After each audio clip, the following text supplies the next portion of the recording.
আর আজকে আমার দিদি বাড়িতে থাকে, দিদি বাড়িতে নেই, দিদি নার্সিংহোমে ভর্তি, দিদি বাড়িতে থাকে, দিদি বাড়িতে নেই, দিদি নার্সিংহোমে ভর্তি হয়েছে, ওর শরীর খারাপ। এবার বাড়িতে ছিল থেকে ওখানে এবারে ওর রাত্রিবেলা গিয়ে মদ খেয়ে গিয়ে গালাগালি করছে। এবার এক কথা দু কথা এসে আমার বাবা ধরে নিয়েছে। এবার আমার ওখান থেকে ফোন করেছে, আমার বাড়ি ইটখোলার মধ্যে। মানে ভাইপোরা মদ খেয়ে গালাগাল করছিল? একটাই ভাইপো ছিল, ওর বোনাই ছিল, ওর বোন ছিল, আর ওর বোন আর ভাইপোরা ছিল।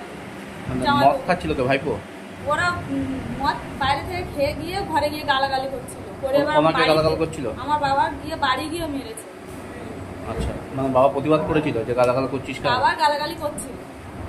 বাবা আলাদা পার্টি করে, ও আলাদা পার্টি করে। তোমার বাবা কোন পার্টি করে? বাবা তৃণমূল করে। আর ও সব রকম করে। কি নাম বাবার নাম? বাবার নাম কি? বাবার নাম জমাত মোল্লা। জমাত মোল্লা। জমাত মোল্লা। বাড়ি কোথায়? বেলেখালি, বাণীমেলা। আচ্ছা, আর যারা মারলো ভাইপোর নাম কি? জুলফিকার মোল্লা। তো আপনার নাম কি? আমার নাম আশুরা মন্ডল।